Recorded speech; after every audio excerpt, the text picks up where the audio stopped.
Next topic ਹੈ ਬੇਟੇ limitations of ਬੋਹਰਸ model. ਹੁਣ ਇਹਦੀ ਲਿਮਿਟੇਸ਼ਨਸ ਕੀ ਹੈ? ਇਹ ਸਿਰਫ ਬੇਟੇ ਹਾਈਡਰੋਜਨ ਐਟਮ ਜਾਂ ਹਾਈਡਰੋਜਨ ਵਰਗੀਆਂ ਐਟਮ, ਜਿਵੇਂ ਹੀਲੀਅਮ ਦਾ ਆਇਨ ਹੈ, ਹੀਲੀਅਮ ਦੇ 2 ਇਲੈਕਟ੍ਰੋਨ ਹੁੰਦੇ, ਇੱਕ ਰਿਮੂਵ ਕਰ ਦੋ, ਇੱਕ ਰਹਿ ਗਿਆ, ਇੱਕੋ ਇਲੈਕਟ੍ਰੋਨ। ਇਹਦੇ ਕੋਲ ਲਿਥੀਅਮ ਕੋਲ 3 ਇਲੈਕਟ੍ਰੋਨ ਹੁੰਦੇ, 2 ਰਿਮੂਵ ਕਰਤੇ, 1 ਇਲੈਕਟ੍ਰੋਨ। ਇਹ ਵੀ ਹਾਈਡਰੋਜਨ ਵਰਗੇ ਬਣ ਗਏ ਇਹਨਾਂ ਆਇਨਸ ਲਈ। ਸਿਰਫ ਇਹਨਾਂ ਲਈ ਟਰੂ ਹੈ। It can not explain atomic spectra of multi electron species. ਇਹ ਅਟੋਮਿਕ ਸਪੈਕਟਰਾ ਜਿਹੜਾ ਮਲਟੀ ਇਲੈਕਟ੍ਰੋਨ ਸਪੀਸ਼ੀਜ਼ ਦਾ ਉਹ ਐਕਸਪਲੇਨ ਨਹੀਂ ਕਰ ਸਕਦਾ ਜਿਨ੍ਹਾਂ 'ਚ ਜ਼ਿਆਦਾ ਇਲੈਕਟ੍ਰੋਨ ਹੈ। ਸਿਰਫ 1 ਇਲੈਕਟ੍ਰੋਨ ਵਾਸਤੇ ਹੀ ਇਹ ਟਰੂ ਹੈ, ਥਿਊਰੀ ਹੈ ਜਿਹੜੀ। This theory predicts only one spectral line for transition of electron between 2 energy levels.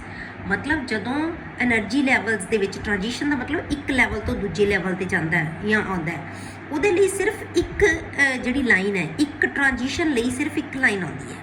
ਮਤਲਬ ਸੈਕੰਡ ਲੈਵਲ ਤੋਂ ਫਸਟ ਲੈਵਲ 'ਤੇ ਆਇਆ ਤਾਂ ਇੱਕ ਲਾਈਨ ਬਣੇਗੀ, ਥਰਡ ਲੈਵਲ ਤੋਂ ਸੈਕੰਡ ਲੈਵਲ 'ਤੇ ਆਇਆ ਤਾਂ ਇੱਕ ਲਾਈਨ ਬਣੇਗੀ, ਜੇ ਥਰਡ ਤੋਂ ਫਸਟ 'ਤੇ ਆ ਗਿਆ ਸਿੱਧਾ ਤਾਂ ਵੀ ਇੱਕ ਲਾਈਨ ਬਣੇਗੀ। ਮਤਲਬ ਇੱਕ ਟ੍ਰਾਂਜੀਸ਼ਨ ਲਈ ਇੱਕ ਲਾਈਨ ਹੈ ਜਿਹੜੀ ਉਹ ਬਣਾਉਂਦਾ ਹੈ। It fails to explain fine structure of spectral line. ਪਰ ਜੇ ਆਪਾਂ ਬਹੁਤ ਬਰੀਕ, ਜੇ ਆਪਾਂ ਬਹੁਤ ਫਾਈਨ ਮਾਈਕਰੋਸਕੋਪ ਨਾਲ ਦੇਖਿਆ ਜਾਂਦਾ ਨਾ, ਜਿਹੜੇ ਆਪਾਂ ਸਪੈਕਟਰੋਸਕੋਪ ਨਾਲ, ਤਾਂ ਉਹਦੇ ਵਿੱਚ ਜਿਹੜੀਆਂ ਸਪੈਕਟਰਲ ਲਾਈਨਸ ਨੇ ਜਿਹੜੀ ਫਰਦਰ ਬਹੁਤ ਫਾਈਨ ਲਾਈਨਸ ਦੇ ਵਿੱਚ ਡਿਵਾਈਡ ਹੋਈਆਂ ਹੁੰਦੀਆਂ, ਪਰ ਇਹ ਉਹਨਾਂ ਬਾਰੇ ਕੋਈ ਜ਼ਿਕਰ ਨਹੀਂ ਕਰ ਸਕਦਾ। ਠੀਕ ਹੈ। It can not explain splitting of lines in, ਕਿਉਂਕਿ ਜਿਹੜੀ ਜਦੋਂ ਆਪਾਂ ਇਹਨਾਂ ਨੂੰ ਬੇਟੇ ਇਲੈਕਟ੍ਰਿਕ ਫੀਲਡ ਜਾਂ ਮੈਗਨੈਟਿਕ ਫੀਲਡ ਅਪਲਾਈ ਕਰਦੇ ਹਾਂ ਨਾ, ਤਾਂ ਇਹ ਜਿਹੜੀ ਲਾਈਨਸ ਹੈ ਸਪਲਿਟ ਅਪ ਹੋ ਜਾਂਦੀਆਂ। ਜੇ ਇਲੈਕਟ੍ਰਿਕ ਫੀਲਡ 'ਚ ਸਪਲਿਟਿੰਗ ਹੁੰਦੀ ਹੈ ਨਾ ਲਾਈਨਸ ਦੀ, ਤਾਂ ਉਹਨੂੰ ਅਸੀਂ ਕਹਿੰਦੇ ਹਾਂ ਸਟਾਰਕ ਇਫੈਕਟ। ਅਤੇ ਜੇ ਮੈਗਨੈਟਿਕ ਲਾਈਨ ਦੇ ਵਿੱਚ, ਮੈਗਨੈਟਿਕ ਫੀਲਡ ਦੇ ਵਿੱਚ ਇਹਨਾਂ ਦੀ ਸਪਲਿਟਿੰਗ ਹੁੰਦੀ ਹੈ, ਤਾਂ ਉਹਨੂੰ ਅਸੀਂ ਕਹਿੰਦੇ ਹਾਂ ਜ਼ੀਮਨ ਇਫੈਕਟ। ਤਾਂ ਦੋਨੋਂ ਇਫੈਕਟਸ ਨੂੰ ਇਹ ਐਕਸਪਲੇਨ ਨਹੀਂ ਕਰ ਸਕੀ ਥਿਊਰੀ, ਬੋਹਰ ਦੀ ਥਿਊਰੀ। ਨੈਕਸਟ ਚੀਜ਼ ਹੈ ਬੇਟੇ, it does not take into account wave nature of electron. ਇਹਨੇ ਸਿਰਫ ਪਲੈਂਕ ਦੀ ਥਿਊਰੀ ਲੈ ਕੇ ਚੱਲਿਆ ਇਹ ਕਿ ਪਾਰਟੀਕਲ ਨੇਚਰ ਹੈ ਇਲੈਕਟ੍ਰੋਨ ਦੀ। ਇਹ ਇਲੈਕਟ੍ਰੋਨ ਦੀ ਵੇਵ ਨੇਚਰ ਨੂੰ ਇਹਨੇ ਇਗਨੋਰ ਕਰਤਾ ਕਿ ਇਲੈਕਟ੍ਰੋਨ ਦੇ ਵਿੱਚ ਵੇਵ ਨੇਚਰ ਵੀ ਹੈਗੀ ਹੈ। ਇਹਦਾ ਮਤਲਬ ਕੀ ਹੈ, ਇਹਨੇ ਵਾਇਲੇਟ ਕੀਤਾ ਕਿ ਇਹਨੂੰ ਡੀ ਬਰੌਲੀ ਇਕੁਏਸ਼ਨ। ਡੀ ਬਰੌਲੀ ਨੇ ਕੀ ਕਿਹਾ ਕਿ ਜਿਹੜੇ ਇਲੈਕਟ੍ਰੋਨ ਹੈ ਜਾਂ ਕੋਈ ਵੀ ਮਾਈਕਰੋਸਕੋਪਿਕ ਬੋਡੀਜ਼ ਹੈਗੀਆਂ, ਉਹਨਾਂ ਦੀ ਨੇਚਰ ਹਮੇਸ਼ਾ ਡਿਊਲ ਹੁੰਦੀ ਹੈ। ਆਪਾਂ ਪਹਿਲਾਂ ਪੜ੍ਹ ਕੇ ਹਟੇ ਹਾਂ ਕਿ ਡਿਊਲ ਨੇਚਰ ਆਫ, ਠੀਕ ਹੈ। ਤਾਂ ਡਿਊਲ ਨੇਚਰ ਹੁੰਦੀ ਹੈ, ਡਿਊਲ ਦਾ ਮਤਲਬ ਡਬਲ ਨੇਚਰ, ਵੇਵ ਲਾਈਕ ਵੀ ਅਤੇ ਪਾਰਟੀਕਲ ਲਾਈਕ ਵੀ। ਇਹਨੇ ਸਿਰਫ ਸਾਨੂੰ ਕੀ ਦੱਸਿਆ ਕਿ ਪਾਰਟੀਕਲ ਲਾਈਕ ਨੇਚਰ ਹੈ, ਤਾਂ ਵੇਵ ਲਾਈਕ ਨੇਚਰ ਨੂੰ ਇਹਨੇ ਕੀ ਕਰਤਾ, ਇਗਨੋਰ ਕਰਤਾ। ਨੈਕਸਟ ਜਿਹੜਾ ਇਹਦਾ ਹੈ ਜਿਹੜੀ ਲਿਮਿਟੇਸ਼ਨ, ਇਟ ਵਾਇਲੇਟਸ ਹਿਜ਼ਨਬਰਗਸ ਅਨਸਰਟਨਟੀ ਪ੍ਰਿੰਸੀਪਲ। ਇਹਨੇ ਅਨਸਰਟਨਟੀ ਪ੍ਰਿੰਸੀਪਲ ਨੂੰ ਵੀ ਇਗਨੋਰ ਕੀਤਾ ਹੈ। ਉਹਨੇ ਕੀ ਕਿਹਾ ਕਿ ਕਿਸੇ ਵੀ ਮਾਈਕਰੋਸਕੋਪਿਕ ਪਾਰਟੀਕਲ ਦਾ ਅਸੀਂ ਬੇਟੇ ਪੋਜੀਸ਼ਨ ਅਤੇ ਉਹਦੀ ਆਪਾਂ ਅੱਗੇ ਪੜ੍ਹਾਂਗੇ ਆਪਾਂ ਹਿਜ਼ਨਬਰਗ ਪ੍ਰਿੰਸੀਪਲ ਹੈ ਜਿਹੜਾ, ਪਰ ਜਿਹੜਾ ਕਿ ਕਿਸੇ ਵੀ ਮਾਈਕਰੋਸਕੋਪਿਕ ਬੋਡੀ ਦੀ ਅਸੀਂ ਪੋਜੀਸ਼ਨ ਅਤੇ ਮੋਮੈਂਟਮ ਜਾਂ ਪੋਜੀਸ਼ਨ ਅਤੇ ਵੈਲੋਸਿਟੀ, ਉਹਨੂੰ ਅਸੀਂ ਸਾਈਮਲਟੇਨੀਅਸਲੀ ਐਕੂਰੇਸੀ ਦੇ ਨਾਲ ਮੈਜ਼ਰ ਨਹੀਂ ਕਰ ਸਕਦੇ। ਪਰ ਇਹ ਕੀ ਕਹਿੰਦਾ, ਇਹਨੇ ਤਾਂ ਕਿਹਾ ਕਿ ਬਹੁਤ ਫਿਕਸ ਪਾਥ ਹੈ, ਉੱਥੇ ਇਲੈਕਟ੍ਰੋਨ ਅਸੀਂ ਬਹੁਤ ਆਸਾਨੀ ਨਾਲ ਦੇਖ ਸਕਦੇ ਹਾਂ। ਇਹਦਾ ਮਤਲਬ ਇਹ ਪ੍ਰਿੰਸੀਪਲ ਕਹਿੰਦਾ ਹੈ ਕਿ ਉਹਦੀ ਨੇਚਰ ਪ੍ਰੋਬੇਬਲ ਹੋਣੀ ਚਾਹੀਦੀ ਹੈ, ਬਿਲਕੁਲ ਐਕੂਰੇਟ ਨਹੀਂ ਹੋਣੀ ਚਾਹੀਦੀ। ਠੀਕ ਹੈ। ਨੈਕਸਟ ਹੈ, it fails to explain the assumption that angular momentum of electron in a hydrogen atom is an integral multiple h upon 2π। ਇਹਨੇ ਕਿਹਾ ਹੈ ਕਿ ਜਿਹੜਾ ਐਂਗੂਲਰ ਮੋਮੈਂਟਮ ਹੈ ਨਾ, ਉਹ h upon 2π ਦਾ ਇੰਟੈਗਰਲ ਮਲਟੀਪਲ ਜਾਂ ਹੋਲ ਨੰਬਰ ਮਲਟੀਪਲ ਹੋਣਾ ਚਾਹੀਦਾ। ਇਹ ਕਿਹਾ ਸੀ, ਆਪਾਂ ਪੜ੍ਹਿਆ ਸੀ ਇਹਦੇ ਪੋਸਟੂਲੇਟਸ ਦੇ ਵਿੱਚ। ਪਰ ਇਹ ਕਿਉਂ ਹੋਣਾ ਚਾਹੀਦਾ, ਉਹਦਾ ਕੋਈ ਰੀਜ਼ਨ ਨਹੀਂ ਦਿੱਤਾ ਹੈਗਾ। ਠੀਕ ਹੈ। ਸਿਰਫ ਉਹਨੇ ਪੋਸਟੂਲੇਟ ਦੇਤਾ ਕਿ ਇਹ ਹੋਣੀ ਚਾਹੀਦੀ ਹੈ, ਪਰ ਕਿਉਂ, ਰੀਜ਼ਨ ਇਹਦਾ ਕੋਈ ਨਹੀਂ ਹੈ। ਕਲੀਅਰ। ਨੈਕਸਟ ਹੈ ਬੇਟੇ, ਜਿਹੜੇ ਇਹਦੇ 'ਚ 2 ਚੀਜ਼ਾਂ ਨੂੰ ਇਹਨੇ ਨਹੀਂ ਪ੍ਰੂਵ ਕਰ ਸਕਿਆ। ਇਹ ਇੱਕ ਸੀ ਪਿੱਛੇ ਪੜ੍ਹਿਆ ਆਪਾਂ ਪਿਛਲਾ ਪੁਆਇੰਟ, ਡੀ ਬਰੌਲੀ ਇਕੁਏਸ਼ਨ, ਅਤੇ ਕੀ ਆ ਗਿਆ ਹਿਜ਼ਨਬਰਗ ਪ੍ਰਿੰਸੀਪਲ। ਇਹ ਹੁਣ ਦੋਨੋਂ ਚੀਜ਼ਾਂ ਆਪਾਂ ਡਿਟੇਲ 'ਚ ਪੜ੍ਹਾਂਗੇ। ਪਹਿਲਾਂ ਆਪਾਂ ਕਰਦੇ ਹਾਂ ਡਿਊਲ ਨੇਚਰ ਜਾਂ dual behaviour of matter. De Broglie equation, ਇਹਨੂੰ ਕਹਿੰਦੇ ਅਸੀਂ ਡੀ ਬਰੌਲੀ ਇਕੁਏਸ਼ਨ। ਹੁਣ 1924 ਦੇ ਵਿੱਚ ਡੀ ਬਰੌਲੀ ਨੇ ਇੱਕ ਇਹ ਪ੍ਰਪੋਜ਼ਲ ਦਿੱਤੀ, ਆਈਡੀਆ ਨਵਾਂ ਦਿੱਤਾ ਉਹਨੇ ਕਿ ਕੋਈ ਵੀ ਮੂਵਿੰਗ ਮਟੀਰੀਅਲ ਹੈ, ਜਿਵੇਂ ਇਲੈਕਟ੍ਰੋਮੈਗਨੈਟਿਕ ਰੇਡੀਏਸ਼ਨਸ ਹੈ ਨਾ, ਜਿਵੇਂ ਉਹ ਕਹਿੰਦਾ ਉਵੇਂ ਹੀ ਜਿਹੜਾ ਮੂਵਿੰਗ ਮਟੀਰੀਅਲ ਉਹ ਵੀ ਉੱਦਾਂ ਹੀ ਬਿਹੇਵ ਕਰੇਗਾ, ਉਹਦੀ ਵੀ ਨੇਚਰ ਡਿਊਲ ਹੋਏਗੀ। मतलब इलैक्ट्रोमैगनैटिक रेडिएशनस की तरह मूविंग मटीरियल है जिहड़ा मूविंग मटीरियल पार्टिकल है ना उहदी नेचर भी ड्यूल होएगी, that is wave and particle nature, दोनों तरह की नेचर होएगी।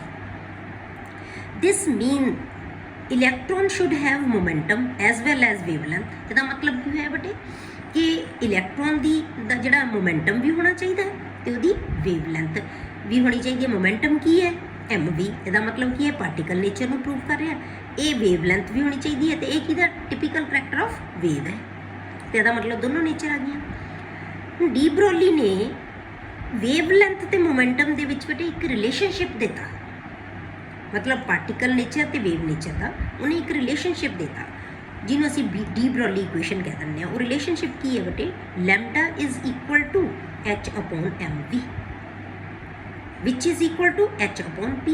एम वी नूं असीं की कहने मोमेंटम, एम की चीज़ है बेटे मास ऑफ पार्टिकल, वी की चीज़ है वेलोसिटी ऑफ पार्टिकल, कोई भी पार्टिकल आओगे उसकी वेलोसिटी है, एच की है प्लैंक्स कांस्टेंट एंड लैम्डा की है उसकी वेवलेंथ। तो जे असीं एम वी के अंदर पी ले लिया, पी की चीज़ है मोमेंटम है, एम वी नूं असीं की कह दिंदे मोमेंटम, ठीक है। हुण डी ब्रोली की जिहड़ी प्रोडिक्शन सी ना बेटे इनू एक्सपैरीमेंटली कन्फर्म हो गया है, ठीक है। ये देखा गया कि जो इलैक्ट्रॉन की बीम है ना जिहड़ी वो डिफ्रैक्शन हो जाती है, ठीक है, वो डिफ्रैक्शन हो जाती है। It was found that an electron beam undergoes diffraction which is characteristic of waves. तो डिफ्रैक्शन किन्ना च होंदी है, सिर्फ वेव्स के विच होंदी है बेटे, इसका मतलब इसका वेव करैक्टर भी है, ठीक है। बोहर ने की मन्निया सी कि पार्टिकल करैक्टर ही है, क्योंकि उन्हें प्लैंक की थ्योरी के बेस पर ही अपने मॉडल दिता सी। तो ये की कहता वेव नेचर भी वही हैगी है, एक्सपैरीमेंटली प्रूव हो गया। इसका मतलब कि डी ब्रोली ने कहा कि यदि नेचर है जी ड्यूल है, पार्टिकल लाइक भी है तो वेव लाइक भी है। हुण आपां डेरीवेशन करते हैं डी ब्रोली इक्वेशन की, ठीक है। इनू आपां किवें ड्राइव करते हैं, डेरीवेशन की है बेटे किदे तो सब तो पहले बारी इन्हें किदे लिए डिराइव किया गया बेटे इस इक्वेशन में, for the photon of light, light they photon लिए ड्राइव की गई with the help of Planck's quantum theory and Einstein equation, दोनों को लैके इनू ड्राइव किया गया। हुण जे आपां प्लैंक की थ्योरी देखिए बेटे, ये अकॉर्डिंग आपां पता है कि एनर्जी जी फोटोन की किहदे बराबर होंदी है, एच न्यू के बराबर होंदी है। पहला पढ़िया E is equal to h nu, is equal to nu की वैल्यू जो आप लैम्डा च वेवलेंथ च ले लीए तो की आएगा सी अपॉन लैम्डा, क्योंकि सानू पता है सी किहदे बराबर होंदा है, न्यू तो लैम्डा के प्रोडक्ट के बराबर होंदा है। तो न्यू किहदे बराबर आ जाएगा बेटे, सी अपॉन लैम्डा। क्लीयर हो गया, ये आ गया प्लैंक की थ्योरी के अकॉर्डिंग। हुण जे आप आइंस्टाइन की थ्योरी इक्वेशन ले लीए, वो की कहता है कि energy is equal to m C square, ये की कहता है E is equal to m C square है, दोनों एनर्जीज तो सेम ही होणगियां, फोटोन की एनर्जीज की है सेम होणगियां। तो आप की कहांगे दोनों इक्वेट कर दो, इनू इक्वेशन 1 मान लिया, इनू इक्वेशन 2 मान लिया, कंपेयर करिए जे दोनों, तो फिर यदा मतलब की है, ये दोनों चीज़ां की हो गई बराबर हो गई। तो H C upon lambda is equal to m C square और लैम्डा इज इक्वल टू जो डी ब्रोली ने इक्वेशन दी है, और लैम्डा इज इक्वल टू आप रीअरेंज करता सारा कुछ, लैम्डा इधर ले गया, एम सी स्क्वेयर इधर आ गया, तो एच सी अपॉन एम सी स्क्वेयर, सी कैंसल आउट हो जाएगा, रह की गया एच अपॉन एम सी। हुण सी क्यों लिया बेटे, ये आप क्योंकि वेलोसिटी ऑफ लाइट असी फोटोन ਲਈ ही लिया सी, तो वेलोसिटी की हैगी है वेलोसिटी ऑफ लाइट। हुण जे आप किसी होर पार्टिकल ले लीए तो इतने वेलोसिटी की आ जाएगी उसकी बेटे वी आ जाएगी, तो इतने की आ जाएगा एच अपॉन एम वी, ठीक है। तो ये आ जाना साडे कोले h upon m v. If v is the velocity of moving material object, then lambda is equal to h upon mv. mv ਨੂੰ ਆਪਾਂ ਕੀ ਕਹਿ ਦਿੰਦੇ ਆ, momentum h upon p। Clear हो गया, h is constant, h है ਜਿਹੜਾ ਉਹ ਕੀ ਹੈ ਬੇਟੇ constant है, तो इसलिए ਆਪਾਂ ਕੀ ਕਹਿ ਸਕਦੇ ਆ कि lambda is inversely proportional to momentum। ਇਹਦਾ मतलब ਕੀ ਹੋਇਆ ਬੇਟੇ कि ਜਿਹੜੀ वेव नेचर है वो पार्टिकल नेचर दे इनवर्सली प्रोपोर्शनल है।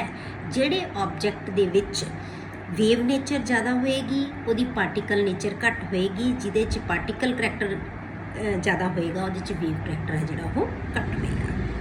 ठीक है, that is the wave nature of the moving material object is inversely proportional to its particle nature. Particle nature दे इनवर्सली प्रोपोर्शनल होगा। ठीक है, नेक्स्ट है बटे limitations of de Broglie equation. हुण डी ब्रॉली इक्वेशन दी जे आपां लिमिटेशंस देखीए तो लिमिटेशंस की है। हुण इहदे विच की है, सब तो पहलां आपां देखदे हां बटे कि रिलेशनशिप है ना जिहड़ा वो सिर्फ माइक्रोस्कोपिक पार्टिकल्स लई रेलीवेंट है। ਜਿਹੜੇ ਮੈਕਰੋਸਕੋਪਿਕ ਪਾਰਟੀਕਲਸ ਹੈ ਉਹਨਾਂ ਲਈ ਇਹ ਰੈਲੀਵੈਂਟ ਨਹੀਂ ਹੈ, ਕਿਉਂਕਿ ਉਹਨਾਂ ਦੀ ਜਿਹੜੀ ਵੇਵ ਲੈਂਥ ਉਹ ਤਾਂ ਕਹਿੰਦਾ ਕੋਈ ਵੀ ਮੂਵਿੰਗ ਪਾਰਟੀਕਲ ਹੈ ਉਹਦੇ 'ਚ ਵੇਵ ਕਰੈਕਟਰ ਹੋਏਗਾ ਹੀ ਹੋਏਗਾ, ਚਾਹੇ ਉਹ ਮਾਈਕਰੋਸਕੋਪਿਕ ਹੈ ਚਾਹੇ ਉਹ ਮੈਕਰੋਸਕੋਪਿਕ ਹੈ। ਠੀਕ ਹੈ, ਪਰ ਚਾਹੇ ਉਹ ਮੈਕਰੋ ਪਾਰਟੀਕਲ ਹੈ, ਪਰ ਇਹਦੇ ਅਕੋਰਡਿੰਗ ਇਹ ਸਿਰਫ ਟਰੂ ਕਿਹਨਾਂ ਲਈ ਹੁੰਦਾ ਹੈ, ਮਾਈਕਰੋਸਕੋਪਿਕ ਪਾਰਟੀਕਲਸ ਲਈ। ਇਹ ਮਾਈਕਰੋਸਕੋਪਿਕ ਪਾਰਟੀਕਲਸ ਲਈ ਟਰੂ ਹੈ, ਇਹ ਮੈਕਰੋਸਕੋਪਿਕ ਪਾਰਟੀਕਲਸ ਲਈ ਇਹ ਟਰੂ नहीं है। ਇਹਦੀ ਜਿਹੜੀ ਥਿਊਰੀ ਹੈ ਉਹ ਟਰੂ ਨਹੀਂ ਮੰਨੀ ਜਾਂਦੀ। ਠੀਕ ਹੈ, ਰੈਲੀਵੈਂਟ ਨਹੀਂ ਉਹਦੇ ਲਈ। The solution of the following two problems prove this point. ਜੇ ਆਪਾਂ ਦੋ ਕੁਐਸਚਨ ਕਰਾਂਗੇ ਬੇਟੇ, ਹੁਣ ਆਪਾਂ ਉਹਦੇ ਤੋਂ ਸਾਨੂੰ ਇਹ ਕਲੀਅਰ ਹੋ ਜਾਏਗਾ ਕਿ ਇਹ ਕਿਉਂ ਹੈ ਮਾਈਕਰੋਸਕੋਪਿਕ ਪਾਰਟੀਕਲ ਲਈ ਵੈਲਿਡ ਕਿਉਂ ਹੈ ਤੇ ਮੈਕਰੋ ਪਾਰਟੀਕਲਸ ਲਈ ਵੈਲਿਡ ਕਿਉਂ ਨਹੀਂ ਹੈਗਾ। ਠੀਕ ਹੈ, ਨੂਮੈਰੀਕਲ ਦੇਖਦੇ ਹਾਂ ਆਪਾਂ। what will be the wavelength of a ball of mass 0.1 kg moving with velocity. मतलब कि एक बॉल है ਉਹਦਾ मास भी ਦਿੱਤਾ ਹੋਇਆ, वेलोसिटी भी ਦਿੱਤੀ ਹੋਈ ਹੈ, ਤਾਂ ਆਪਾਂ ਕੀ ਕੱਢ ਲਾਂਗੇ, ਇਹਦੀ ਵੇਵ ਲੈਂਥ ਕੱਢ ਲਾਂਗੇ।